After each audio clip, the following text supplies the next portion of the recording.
Hi everyone, welcome to Homework 1 Part A. Homework 1 Part A has two separate problems we're going to solve today. The first problem is a cylindrical tank with a uniform cross-section of 1 meter squared has a drain hole at the bottom, which is a size of 0.2 meters squared, or meters squared. Water has been flowing in at 0.1 meters cubed a second for a long time, and the liquid level has reached a steady state. Suddenly, at T0, the inlet flow is increased to 0.15 meter cubed a second, multiplying it by 1.5 essentially. Derive a differential equation describing the height of the liquid in the tank and simulate the response using Excel, Euler's method, and Python, SciPy integrate with Radu's method. The second part, number 2, is 3 of the tanks in part A1 are arranged in series, and the height of the liquid level in the third tank is to be controlled with a proportional controller that adjusts the flow into the first tank, i.e. Qin equals Qin naught plus Kc times the height of the third tank set point minus the actual height. Adjust the value of the controller gain, Kc, to a value where the oscillations appear to neither grow or die out.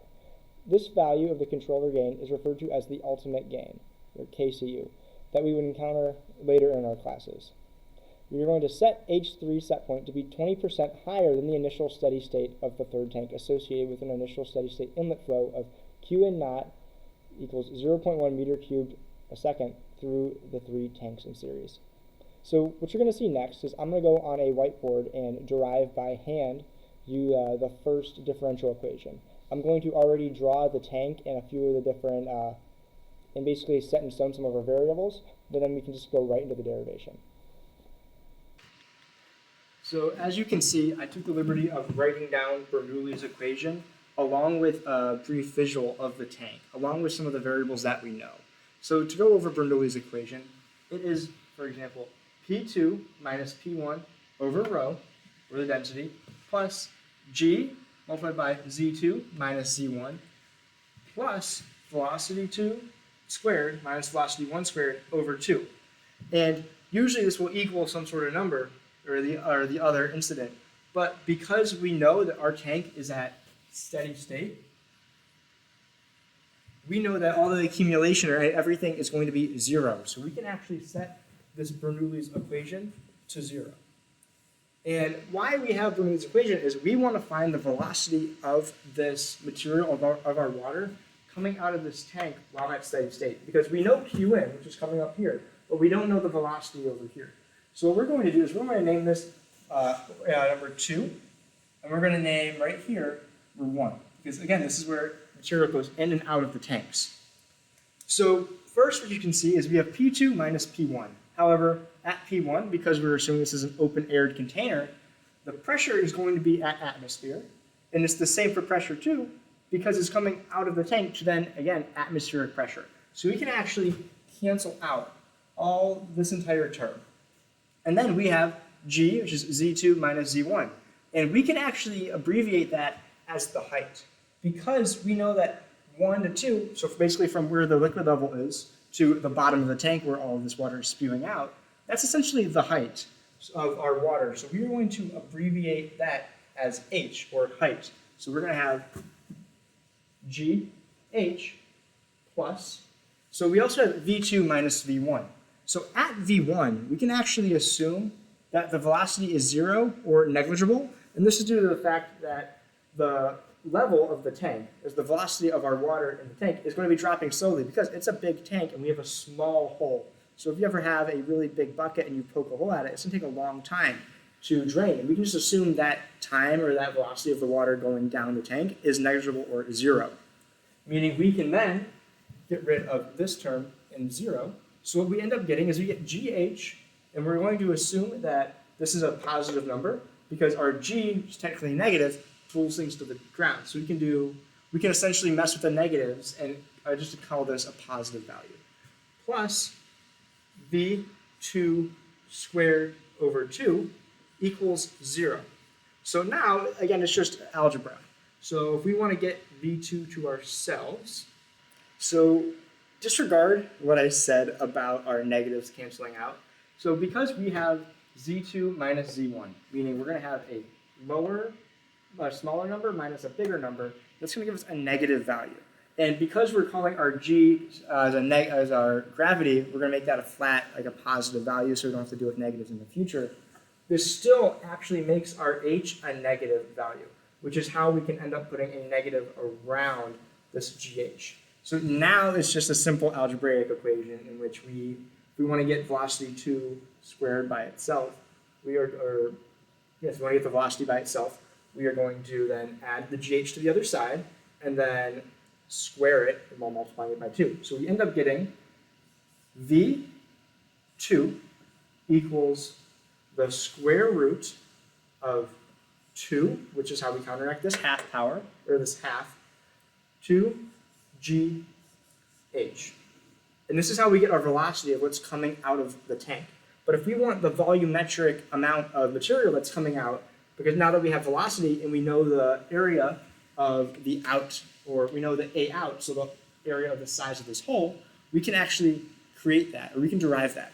So we end up getting, if we want to get, we're going to do V2, so the volumetric flow rate, it equals, we're going to do velocity, so meters per second multiplied by the area, which is, we're just going to do A out, which is meters squared. And when you multiply these, you end up getting meters cubed per second, our volumetric flow rate.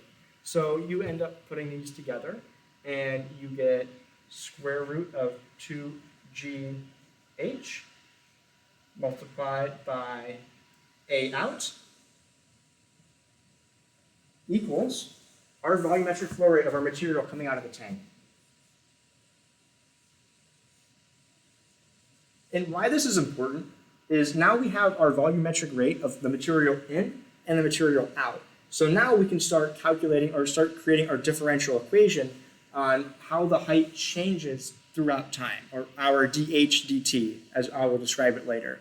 So what I'm going to do is I'm going to erase this work on the board. I'm going to put our knowns, such as what our velocity is, or how we calculate this, put it over with the things we know, over here on the bottom, and then we can start working on our differential equation. So as you can see, I erased the board. I also actually changed the name from V to Q, as we already had Q in, signifying the rate in of the material, so I just decided to change it from V to Q. So now we want to set up our differential equation. So how we're going to do that is first we want to calculate the volume in the tank on one side, and then what's going in and out on the other. So the volume of the tank is, unfortunately, we don't know that right now, but we can calculate it. So we want to do AC, which is the cross-sectional area of the tank multiplied by the height. Because, again, this gives us meters cubed. And we want to equal Q in, which is a given and will be changing, causing this sudden shift, minus Q out, which, see, make sure you can see that. Okay, it's small, but legible-ish, which we actually calculated. But this is not a differential equation. How we make it a differential equation, because we know what's going to be changing with time. We know what the volume inside the tank is going to be changing with time. So we are going to do d A over dt. And this is how we create our first set of the differential equation. But we can simplify this and make it more viable. So we know Q out, and we know that AC is constant. The tank isn't going to be expanding or crumpling in size. So what we can do is we can rewrite this. So we get dh over dt, and then we're going to do AC on the outside, equals Q in minus A out times the square root of 2gh. But now, again, we still want to get dh dt by itself. So we are going to move AC to the other side. So we're going to get, I'm just going to get in front of the camera real quick so it's easier for me to write. So we get dh dt equals 1 over AC. Then we're going to big parentheses with this and just copy and paste. So it'll be Q in minus A out times the square root of 2gh. And if you think about it, we know the area of the out, we know Q in, we know AC, and we know H. And now, this is all we need is the change in height over time. And granted, this will also change with respect to it. So it turns out my recording actually did not record this last part of my derivation. So as I was just editing, I'm going to throw this in there just to recreate it real quick. So this is where we ended up on the board last time, where we had dH over dt equals 1 over AC times, which is the cross-sectional area, times Qn minus A out times the square root of 2GH. And what we need to know is when we are at steady state. So when we are at steady state, there's no change in the height over time, because that's the definition of steady state. There's no accumulation. Meaning that dH over dt, meaning dH over dt equals 0. So now, because this equals 0, we can also assume that 1 over AC, just throw it back to the other side, multiply by that, you get 0. So we want to solve for H. So to solve for H, we are going to have 0 equal Q in minus A out times 2GH to the 0.5. So we're going to add A out to the other side, and then we're going to add this to the other side, and then divide by A out. So we end up getting 2 times G times H all to the 0.5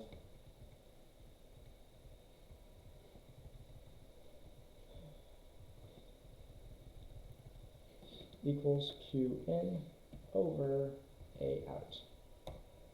Now we want to get, sorry, this was wrong, 2GH over to the other side. So we're going to divide by the square root of 2g on this side. So we end up getting h to the 0.5 equals q in divided by a out times 2g to the 1/2 power. So now we have h, the square root of h equals this mess, and to get h by itself, we're just going to square everything. So we're just going to copy that, and h equals this whole caboodle to the squared power. And this is the equation we get for h while we're at steady state, so h naught, or our initial h value. But yeah, the next part you're going to see is in Excel with me solving this using Euler's method. So after our derivations, which I think you can see the whiteboard behind me, which I erased, I decided, well, the next step of this problem is to go into Excel and then basically derive it using Euler's method.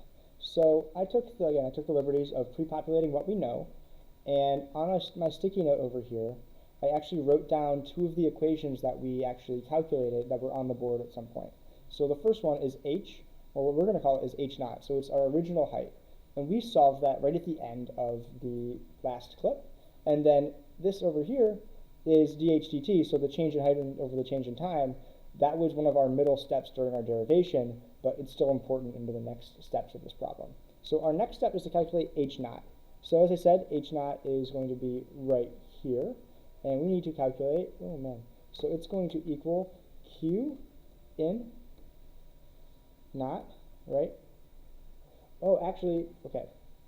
Something I haven't done yet, which one of my professors may have harped on, is we need to create names for all of these. So we're going to go to define name, and going to hit that. Oh crap, I think I just did A out. I think I just messed this up. A out, period. It somehow does that. That's confusing. But, oh, figured it out. So what we're going to do is create from selection. And it says create the names from values, and the names are going to be in the left row. So we already have that name because we mixed up. So now we're going to do h out. So we know that it's going to be equal to q in naught period minus our, I believe it is going to be oh, my bad, we're going to divide. I forgot which step we were on. And we're going to divide by the square root of 2gh of, not 2g, not 2gh, 2g, get rid of that.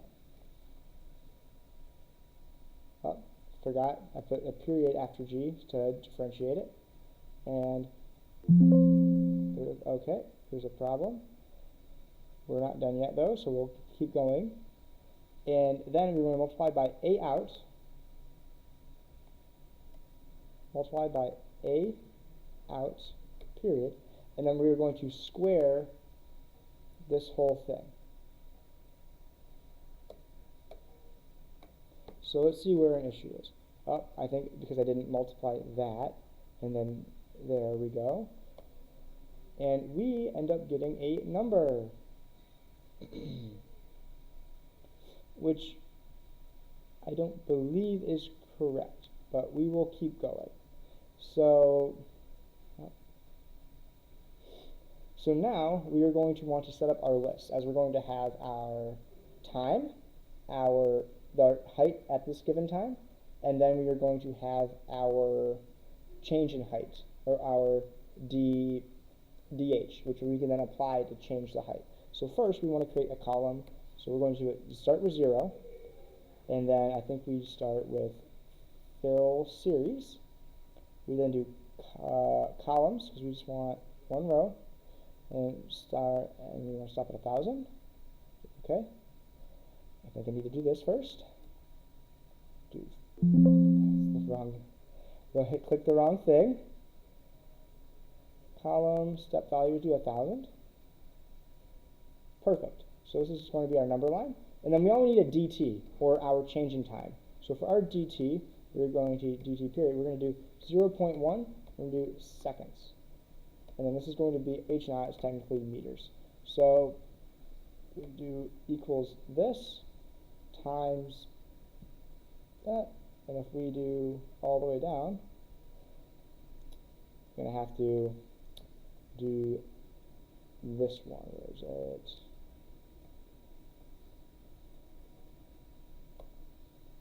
Now we should be able to multiply by B12. So, what? Oh, I did the wrong thing, which is why I think we're going to name this instead. It'd just be easier in general for everybody. So we're going to, from selection, name, left column, boom, equal dt times this row. And if we do bullet break, there we go, now we have our time. Now we're going to have our h, and now we're going to have our dt. Or not our dt, sorry, our dh. So our h is just going to be equal to, again, our h naught, which I believe I messed up this equation, but for the given time being, I will deal with this here. I think I know why. I think I need to put these all in parentheses. There we go. So what happened was, I didn't end up putting the denominator in parentheses, so it was just dividing by the square root and then multiplying by a out, which was making our value a lot smaller because we're multiplying by 0.2. So now our dh. So this comes in where the other equation I had pulled up earlier. So this is our dh over dt equals q in minus a out, and we know multiplied, well, that's a subtraction, should be a multiplication sign, times our square root of the 2gh divided by ac. And we want dh, so what we're going to do is we're going to multiply dt over across. So it's going to be all this entire thing divided by ac multiplied by dt. So this will be, we're going to be typing this in now. So we're going to equal q in, period. And now this is going to be our first q in, actual q in, not q in not, because now our dh is the change, because theoretically we're at steady state. But when we do q in, and when we're at steady state, dh is 0. But now that we're at q in, so we basically made that switch from 0.1 to 0.15 meters cubed per second, that's going to be our first change. So subtract, we're going to do a out, period, multiply by square root, so sqrt of 2 times g period times h naught period. I think that worked as a number. I did not make h naught, oh, I don't believe I made h naught a actual name. So we will just hit that there because I don't believe this has a name. Create from selection, left column. Perfect, so now it has its name. So h naught, and what was the next part? I believe, so we have this part, now we're going to divide by AC. To one big parentheses. Divide, or actually we're going to multiply by dt. And now we're going to divide by AC.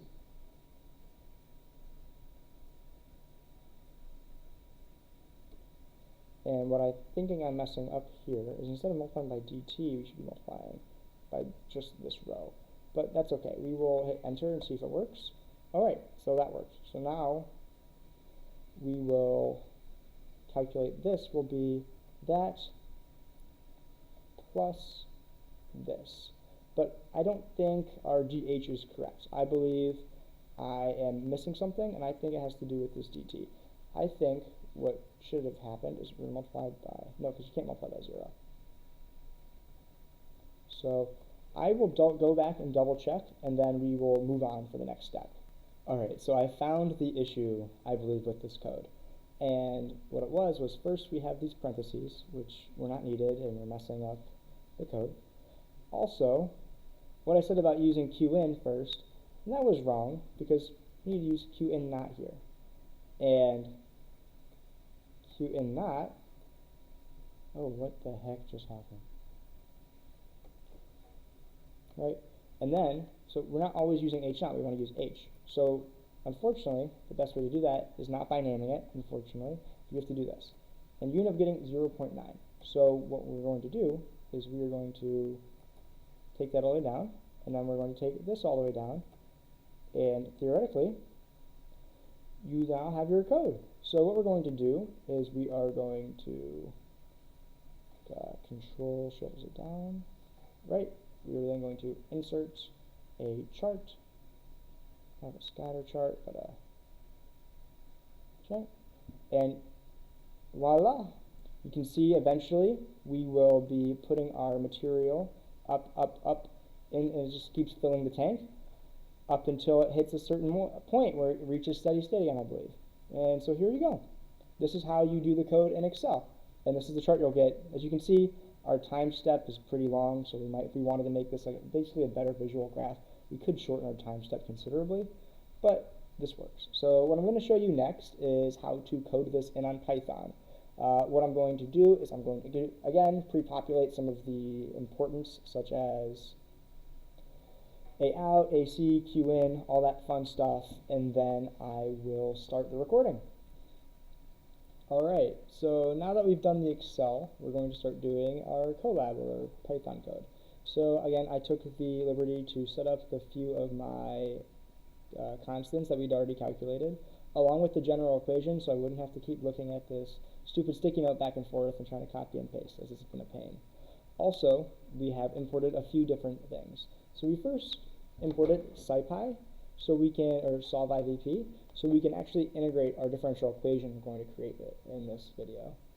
Also, created or imported plotly subplots, because you need to make plots to actually show, as you could see in Excel, to actually see the curve and actually visualize it and understand it. We also imported numpy as np because we're going to be taking the square root, and it's easier that way. But alright, so the first thing, such exactly how it was in the Excel, is we defined h naught, which I still have on here.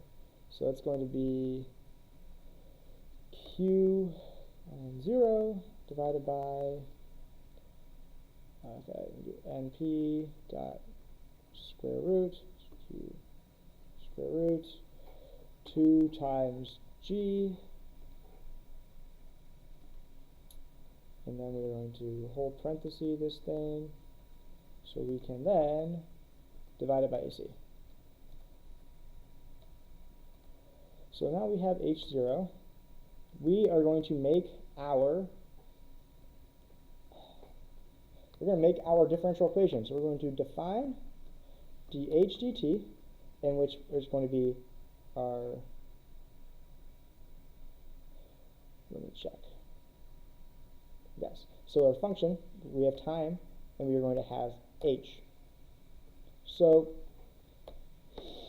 now we need to first, the only thing that changes while we are doing this differential equation is that our q changes. It goes from 0.1 to 0.15. So we're going to say that q in equals q in naught times 1.5, because it does. And now we're going to return our equation for dH dt, which is this sucker divided by AC. Essentially, this is exactly what we did in Excel, but just showing how Python is a lot cleaner and a lot more visually contained on the screen. I think you can see this. So we're going to return q in minus q, let's see, I'm sorry, getting ahead of myself, a out times np dot skewer sqrt 2 times g times h naught, I believe, and then we are going to divide by AC, which theoretically I don't think should change anything, because technically AC is 1, but rather not break anything. So if we do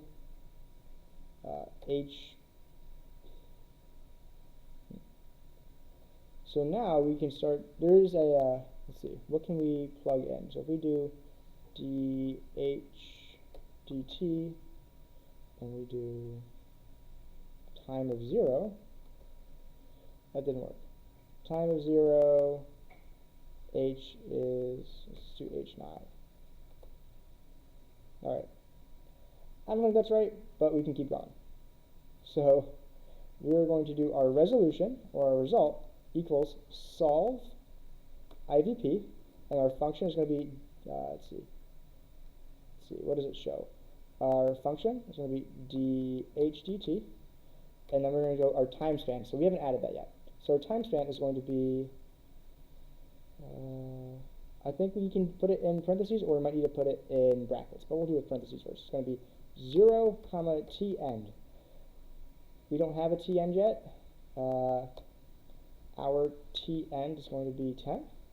And because I don't think we need to do delta t, because within solve IVT, it has its steps, or it might not. So now we're going to do our value. We're going to do h0, I believe, in this form, and now we are in method, I think. Yes, method. Method equals Radow. I am probably spelling that wrong. We will, again, if there are any errors, we can go back and find them and discuss. I'll make sure anything with this is also resolved while we're going through that.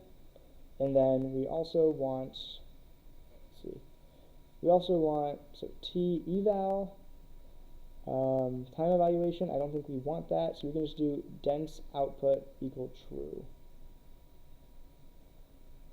Dense output equals true. And see if it breaks. T end is not defined. Oh, so we're going to go like that. Now we're going to try this. So too many arrays for 0. It says array is 0-dimensional, but 1 is indexed. That means there's something wrong with my h naught. So I will go and find the error before we can continue on with the resolution and the coding of this problem. Alright, I found multiple issues with what I was doing, and the first one was kind of obvious, well not, but we'll leave it in, as I believe this is supposed to be an h. And then, because we're solving for dH dt, right? And then my H naught is entirely off. It's not even close to being right. So it would be Q naught divided by 2G, right, square root, times A out, which I did not do. I'm going to A out times, alright, so that closes that, squared. So I didn't even need AC, like, it was just, oh crap. And then we're going to square it. Forgot, that's not how you do a square in Python. So now we're going to do H naught and hope it works. Alright, that's our value we had in Excel. If not, it's really close. And if it isn't, I will again will find it, probably missed a parenthesis somewhere, or it's 9.8 instead of 9.81. But, so now we have dH/dt, right? And an issue here was that first we didn't, the issue with this was that we were calling back H naught, which again was wrong, so that would have given us the wrong value anyways. But in our definition, or in our return, we were returning H naught, not H, which again was just throwing off the whole caboodle. So now, that we have our resolution, we can start coding, or we can start making our plot, because we have our T's, we have our X's, we have our Y's. On the plot, on our X-axis, we're going to have time. On our Y-axis, we're going to have our resolution. So we should be good. So we have res, if we do res, 3.5. Okay, I was trying to solve, like if I just plugged in a value.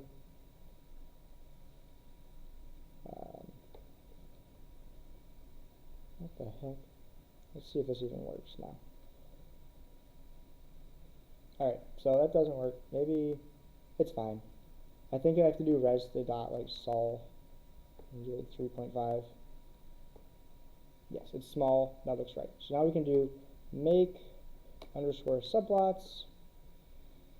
I think I get very fuzzy when we're actually making the plots, because here it's a little bit more thought process. Here it's just memorization. And even though I have the plotly thing pulled up, it's still not great. So what we're going to do, I know this for a fact, we want to make our plots for our x-axis and our y-axis. So our t-plot is going to be our x-axis. And we're going to make our h-plot, which should just be resolution, like our solution, and then we're going to do this lin space. Okay, what can we put inside of lin space? I think we're missing a NP.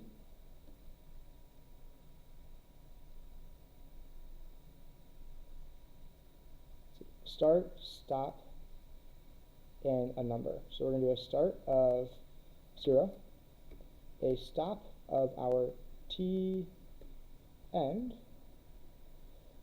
and a number of 201. Just because this is going to be, this is dictating our, this is dictating how big the array is and all that fun stuff. So now we're going to do res sol. And then if organized provides, let's see,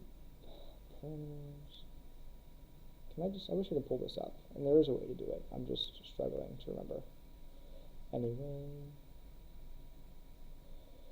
array. I will probably have to make another edit of this, because I'm definitely messing this up. But anyways, I digress. So we're going to do 201. I want to say we do this, because we're setting this array, we're setting like basically how many results we want to our time, because our solution basically has a limited amount, and our time is going to tell us to when to shut up. And then we want like our starting amount to be like 0. And I don't think this is right, but figure it out when we get there. So now we're going to want to continue to make our subplots and add them together to officially finish homework 1A part 1. Okay, so I messed a few things up. By a few, I mean the whole part, but that's okay. So first, we need to actually have something calling to make for subplots. So it's going to be fig. And then for t-plot, this doesn't need to be in that. I'm pretty sure we're good right here. Like, I don't think this needs anything. If it does, it needs parentheses, not brackets. But that's okay. That's okay. And then, so for this, messed up twice. It's going to be t-plot, that's what we need to call there. And then here, we need to make the array 0. Now we can do fig, that's not it, fig dot add scatter, and now we're going to do, I think, x equals t-plot, comma, y equals h-plot. And we're going to see if this works. And you know what? La-di-da, it does. So what you see here, even though, again, it's pretty ugly, is it goes from 0 to then it kind of taps itself out, all the way at around 0.28. So this is what we're supposed to be showing. I can make it prettier, but this is actually solving, I believe this is up here, this solves part A, or number 1, in which the next part, which is very similar, which you'll see right after this, we're going to be changing a few of the equations, but we're going to keep it all very similar. In fact, I'm going to actually be doing it just below, under this part, so I can kind of copy and paste things without going back and forth, and it's just a little bit easier. Also, I can remember how to make plots. But, all right, thank you. This is the plot we're supposed to have for homework 1, and next you'll see homework 1A number 2. All right, so now we're on problem, or part 2 of this problem, which I read right in the beginning, but just to kind of go over it briefly again, we're going to have 3 tanks in series. So our first tank flows into our second, which then flows into our third. And we are going to be controlling the height of our third tank with a set point. And we have a controller which basically, based on right here, based on the error or the difference, is how we're going to then change the input of the flow. So what we also need to add, I copied and pasted what we had from our first problem up here into our second, because this is not changing much. We have to add a KC value, which originally we're going to add it to be 1, and we also have to add our HSP, or HSP. HSP is going to be our set point. So our set point will be H naught times 1.2, because, that's the wrong thing, because we are multiplying it by 20% than the initial steady state of the third tank. And we're going to assume, like we did in the beginning, we are all going to start at steady state. So it already has its value, and then we're going to change it, which is why this looks the way it does. So now we are going to define our new differential equation. So we're going to define our HS3 tank, and it is going to be T with a vector. And the reason it's going to be a vector is because we have 3 things we need to calculate: H1, H2, and H3, which we are unpacking here. Then, after we unpack this, we also need to kind of create our equation. So we also have to recalculate our Qn, right? And to do that, we need to calculate our E. Our E is what we're going to do is, let's see, what did it say up here? H3s point minus H3. So we have to do this inside because H3 is going to be changing. So we're going to do HSP minus H3. And then we're going to do Qn as shown up over here. And as shown, as you did in here, Qn equals Qn naught times Kc, or plus, my bad, plus Kc times E, which is our error. And now we need to calculate the different heights. So we are going to, or no, we don't even need to calculate heights. That's the whole point of this entire this tank. What we're going to want to do is calculate the velocity to then fill the tank. So we're going to do, how is the best way to do this? So we have Q1, Q2, and Q3, the ones we want to add. We're going to want Q2,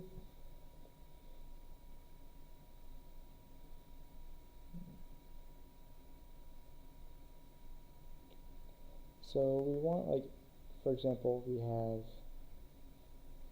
in our tank, we have our first one that's out. And now we want to solve this thing when we do hit V. So I think let's just do this first, I think. I can't spell though. Return, we're going to return 3 different things, right? Because it's in a vector, we're unpacking. First, we are going to return, because what this equals is our DH. So it's going to be our H1, H2, and H3. I have a vision of what I want to do. I'm just having a hard time explaining it, because what we want to calculate first is how the heights are going to affect, like what will the heights affect first. The heights, if we go back to our equation, I believe, like you see here, the heights are going to affect the change, which is what we're solving for in up here for the first one, but we also want to solve for all 3 now. So I got tongue-tied, and what we really want to do is calculate the different Q out values. So we're going to do Q1 out, comma Q2 out, and Q3 out. And this is because these are dependent on the height. The height adds force, which then pushes the material out faster, the whole shebang. So the first way we're going to remember when we calculated, actually I think I still have it on the board if we can see, Q out equals A out multiplied by the square root of 2GH. So let's do this. A out times the square root of times np dot sqrt, in which we do 2 times G times H1. And that calculates our first one. So we're just going to copy and paste.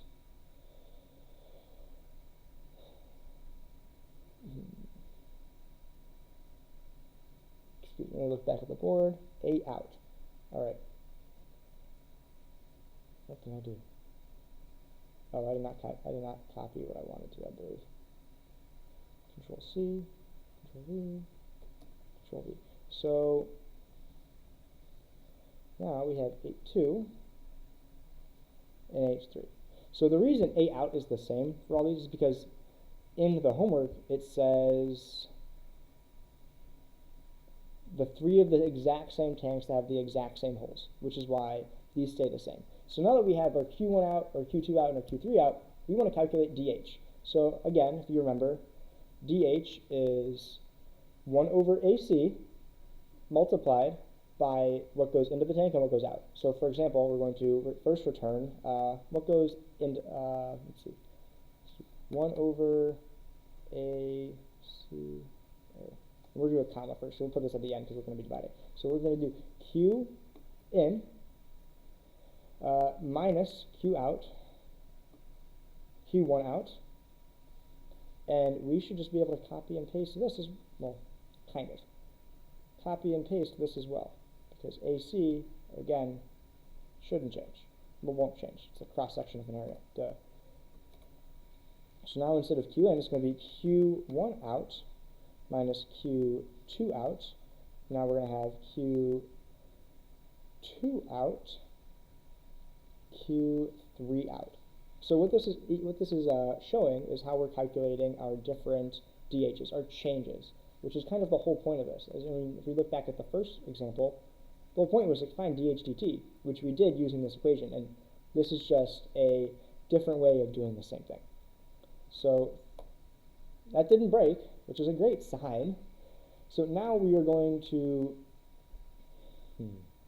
actually, now we need to do solve IVP again. So I am actually just going to copy and paste this. We're going to do res, I'm going to call it res3, just because I can. We're going to want to do, I believe we want to do RH3 tanks, or RHS3 tanks, and then it's not, double check that. This should be the same. Does this break? Yeah. Not enough values, expected 3, got 1. So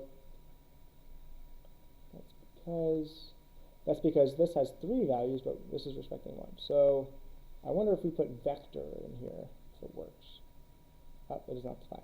Alright, I will be right back figuring out the issue with solve IVP because I am a little turned around with the vector, that vector size, which I think which is obviously causing this issue. So I've been basing my code off of the previous Professor Carlos Co's code, and I found a small issue. It wasn't even an issue.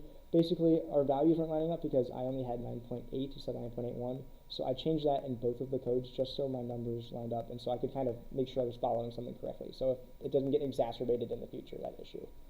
But anyway, the issue I was having with this was obviously, as I said, the size. So I only put in the first H0. Well, I should have been putting 3, and I put caps lock on, because of course I did. And this should work. Alright, perfect. So now we have kind of solved our second differential equation. So I am going to copy this, because I can. And I also believe I will need another attempt, because I will make mistakes. But that's okay. So this is the first one. This is exactly what we had in the first side, because KC is 1, so there's really no change. But now we can do fig adder.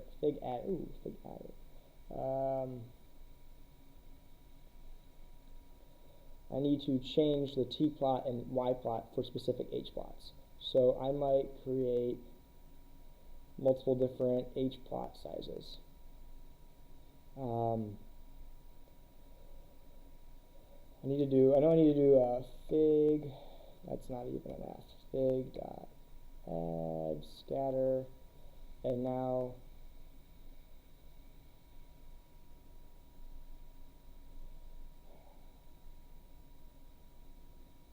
I just need to figure out where to put H1, H2, and H3. I will be right back once I figure out the best way, and so after we do this, we will be able to then mess with KC1 and fill the requirement of essentially where the oscillations appear to neither grow or die out. So when we last left off, my issue was figuring out how to add multiple of the H plots. And I realized I, again, was just being dumb.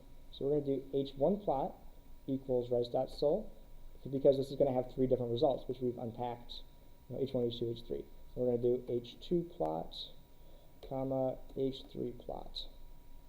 Right, and then we're going to do first one. It's going to be, and we're going to do name equal, because if we add H1 plot in the thing, we're going to name it H1, or in the scatter plot. And then we are going to copy and paste because I can.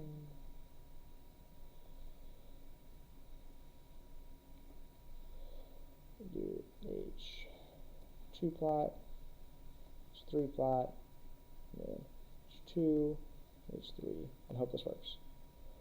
Not enough values added to unpack. Expected 3, but got 1. That's because I changed res to res 3. So that should actually fix some of the issues. Alright, so as you can see, this is what we do with 1. Right, when we have 1, you can see cascading effect, but that's not until the end of time, or the end of days. So we are going to change this to 10, or 11 as well. As you can see, still oscillates like wild, but nothing super, it still ends. So we're going to go to 50. 50, it breaks. So we're going to go to 30? Let's do 20. Yeah, let's do 25. And it works, but it's going to resolute. Now let's do 30, just to see how it looks on complete to scale. So as you can see, essentially what we have to do is we're just going to keep going up until it breaks. So let's do 31. Alright, 31 worked. You can see it's just proportional control is out of going crazy. Now let's go 32. 32 broke.